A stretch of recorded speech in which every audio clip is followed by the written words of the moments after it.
Assalamualaikum warahmatullahi wabarakatuh. Bismillahirrahmanirrahim. Alhamdulillah wa syukurillah wassalatu wassalamu ala rasulillah amma ba'du. Anak-anak kelas 5 yang saya banggakan, melalui video kali ini kita akan belajar pendidikan agama Islam dengan materi tentang mengenal kitab-kitab Allah SWT. Nah, materi ini terdapat di pembelajaran 2 ya anak. Sebelum kita memulai pembelajaran kita kali ini,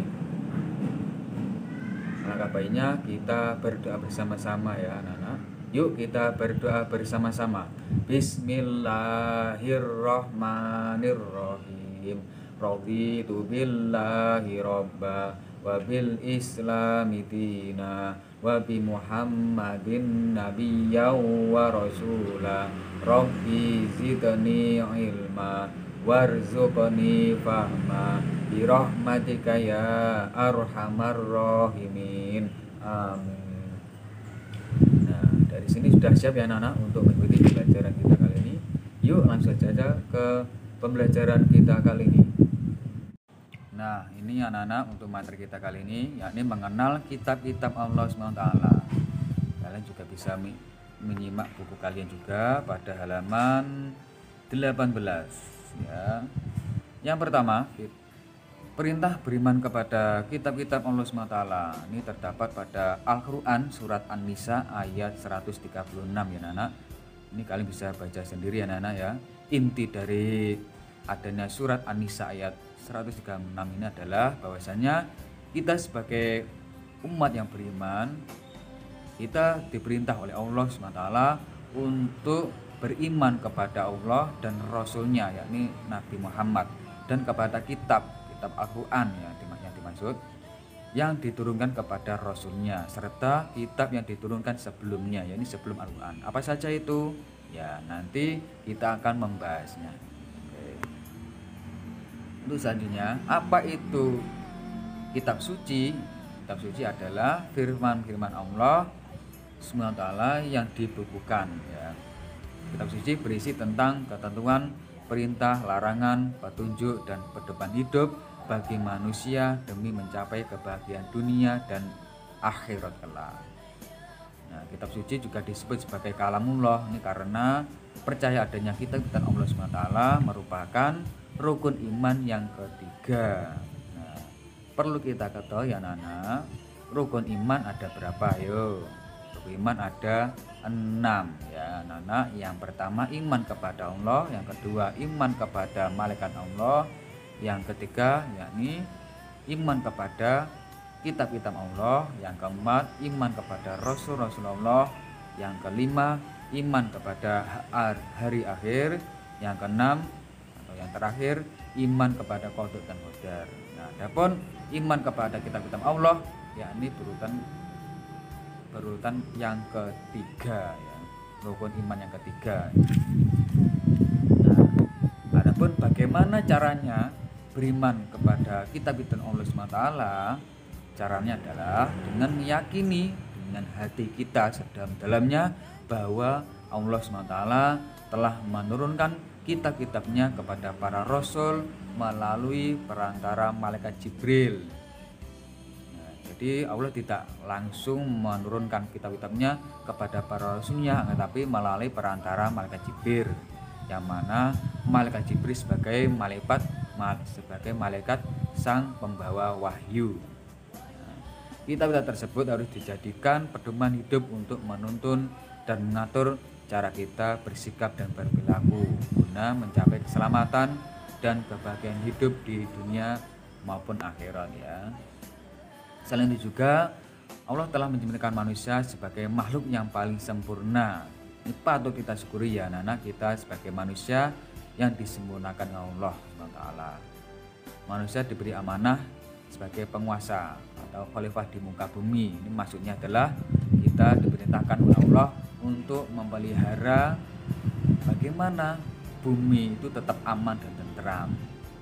Oleh karena itu Allah juga membekali kita sebagai manusia dengan akal pikiran agar manusia dapat berdaya upaya untuk dapat berkreativitas, mengambil manfaat apa yang ada di muka bumi. Tentunya tidak sampai merusak bumi ya anak-anak. Tetap harus di bumi itu harus dipelihara bagaimana bumi tersebut tetap aman dan tentram. Nah, di samping itu juga untuk dapat menjalankan amanah dengan baik di muka bumi, Allah juga mengutus para rasul yang mereka diberi wahyu oleh Allah SWT, yakni berupa kitab-kitabnya atau kitab Allah ya, untuk membimbing manusia agar senantiasa berada pada jalan yang benar. Dengan bimbingan para rasul, manusia dapat mencapai kebahagiaan baik di dunia maupun di akhirat kelak ya. Jadi Allah juga mengutus rasul-rasulnya untuk membimbing manusia agar tetap di jalan yang benar ya anak-anak. Ya, minimal tidak merusak muka bumi lah ya. Biar manusia tetap bisa menjalani tugas-tugas yang diemban, yakni jadi khalifah fil ardh atau penguasa di muka bumi. Oke. Untuk selanjutnya, ini nama-nama kitab Allah SWT. Ini Allah telah menurunkan 4 kitab suci ya, serta beberapa suhuf atau lembaran yang diberikan kepada nabi dan rasul. Ya, ini juga berbeda zaman dan umatnya juga berbeda-beda. Semua kitab suci dan suhuf tersebut diturunkan oleh Allah kepada para nabi dan rasul untuk dijadikan sumber petunjuk dalam memperoleh keselamatan dan kebahagiaan dunia maupun akhirat. Apa itu 4 suci tersebut? Yakni yang pertama kitab Taurat. Kitab Taurat diturunkan kepada Nabi Musa alaihissalam. Yang selanjutnya kitab Zabur. Yakni kitab Zabur yang diturunkan kepada Nabi Daud alaihissalam. Yang ketiga kitab Injil. Kitab Injil diturunkan kepada Nabi Isa alaihissalam. Yang terakhir yakni kitab Al-Quran. Kitab mulia sebagai pedoman kita sebagai umat muslim ya anak-anak. Kitab Al-Quran mulai diturunkan kepada Nabi Muhammad SAW pada abad 6 Masehi di Mekah. Peristiwa turunnya Al-Quran kita kenal dengan Nuzul Quran. Ini kita biasanya memperingatinya pada bulan Ramadan ya anak-anak ya. Bulan Ramadan tanggal 17 Ramadan kita juga memperingati sebagai peringatan Nuzul Quran. Adapun terjadi pertama kali ketika Nabi Muhammad SAW menyendiri di Gua Hira ya anak-anak pada Mekah. Turunnya Al-Quran menandai awal diangkatnya Nabi Muhammad SAW sebagai Rasul atau utusan Allah, yakni tepat pada usia beliau yakni genap 40 tahun.